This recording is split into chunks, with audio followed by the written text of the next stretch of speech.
सामंजस्यपूर्ण व्याख्या का सिद्धांत न्यायिक व्याख्या का एक महत्वपूर्ण सिद्धांत है, जो ये सुनिश्चित करता है कि कानून के सभी प्रावधान प्रभावी रहें और विधायी उद्देश्य की पूर्ति हो सके।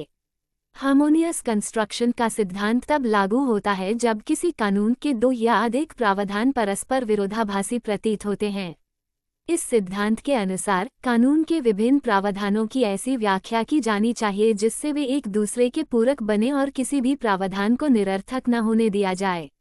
इस सिद्धांत का मुख्य उद्देश्य ये सुनिश्चित करना है कि किसी विधि के सभी प्रावधान एक साथ प्रभावी रहें और उनमें सामंजस्य बना रहे।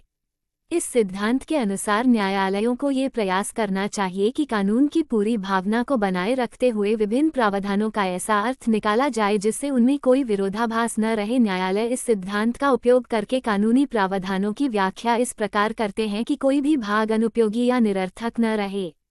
भारतीय संविधान एक विस्तृत और जटिल दस्तावेज है जिसमें विभिन्न अधिकार, शक्तियां और कर्तव्य निहित हैं।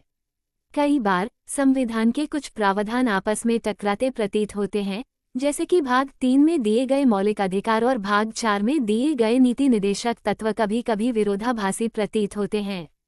अनुच्छेद 15(1) और 16(1) समानता का अधिकार देते हैं और किसी भी प्रकार के भेदभाव को रोकते हैं, जबकि अनुच्छेद 46 कहता है कि राज्य को अल्पसंख्यकों और कमजोर वर्गों को विशेष सुविधाएं देनी चाहिए। जब सरकार अनुसूचित जाति, जनजाति या अन्य पिछड़ा वर्ग को आरक्षण देती है तो यह समानता के अधिकार के विरोधाभास में आ सकता है।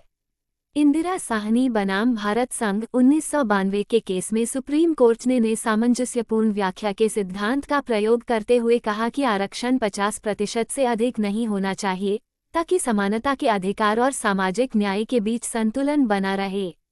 कोर्ट ने ये भी कहा कि नीति निदेशक तत्व सामाजिक न्याय को बढ़ावा देने के लिए जरूरी है, परंतु आरक्षण भी वैध है। मिनर्वा मिल्स बनाम यूनियन ऑफ इंडिया 1980 मामले में सुप्रीम कोर्ट ने कहा कि मौलिक अधिकार और नीति निदेशक तत्व को एक दूसरे का पूरक बनाना चाहिए, न कि विरोधी।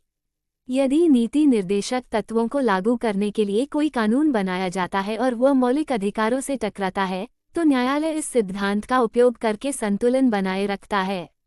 इसी तरह संविधान के अनुच्छेद 246 में यूनियन लिस्ट और स्टेट लिस्ट की शक्तियों को परिभाषित किया गया है, लेकिन कई बार केंद्र और राज्य की शक्तियों में टकराव हो सकता है। स्टेट ऑफ वेस्ट बंगाल बनाम केसोरम इंडस्ट्रीज लिमिटेड 2004 में सुप्रीम कोर्ट ने कहा कि जब संघ सूची और राज्य सूची के विषय एक दूसरे से टकराते हैं तो सामंजस्यपूर्ण व्याख्या का उपयोग करके ये तय किया जाना चाहिए कि कौन सा कानून किस हद तक प्रभावी रहेगा। संविधान में अनुच्छेद 368 संसद को संविधान संशोधन करने की शक्ति देता है, जबकि अनुच्छेद 13 ये कहता है कि कोई भी कानून जो मौलिक अधिकारों का उल्लंघन करता है वह शून्य होगा। इस टकराव को सामंजस्यपूर्ण व्याख्या हार्मोनियस कंस्ट्रक्शन के माध्यम से हल किया जाता है। केशवानंदा भारती बनाम स्टेट ऑफ केरला 1973 मामले में सुप्रीम कोर्ट ने स्पष्ट किया कि संसद को संविधान संशोधित करने की शक्ति है, लेकिन संविधान के मूल ढांचे को नहीं बदला जा सकता।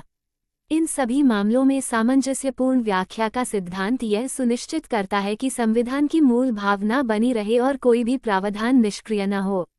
कलेक्टर ऑफ इनकम टैक्स बनाम हिंदुस्तान बल्क कैरियर्स 2003 के केस में सुप्रीम कोर्ट ने कहा कि यदि कानून के दो प्रावधानों में स्पष्ट विरोधाभास हो तो उन्हें इस प्रकार पढ़ा जाना चाहिए कि दोनों को प्रभाव दिया जा सके। राज कृष्णा बनाम बिनोड 1954 के केस में कहा गया कि यदि संविधान या कानून के दो अनुच्छेद या प्रावधान आपस में विरोधाभासी प्रतीत होते हैं तो उन्हें एक समग्र रूप में पढ़कर उनका ऐसा अर्थ निकालना चाहिए जिससे वे एक दूसरे के पूरक बने। सिरसिल्क लिमिटेड बनाम गवर्नमेंट ऑफ आंध्र प्रदेश 1964 के केस में स्पष्ट किया गया कि किसी विधि के किसी भाग को निष्क्रिय बनाने की बजाय ऐसी व्याख्या की जानी चाहिए जिससे संपूर्ण विधि प्रभावी बनी रहे। भारतीय संविधान एक लचीला दस्तावेज है जो समय के साथ विकसित हुआ है। जब भी इसके विभिन्न अनुच्छेदों या प्रावधानों के बीच टकराव होता है तो न्यायालय सामंजस्यपूर्ण व्याख्या का उपयोग करके ये सुनिश्चित करते हैं कि संविधान की मूल भावना सुरक्षित रहे और सभी प्रावधान प्रभावी बने रहें। इस सिद्धांत का उद्देश्य संविधान की एकता और अखंडता को बनाए रखना है, जिससे ये न्यायसंगत और निष्पक्ष बना रहे।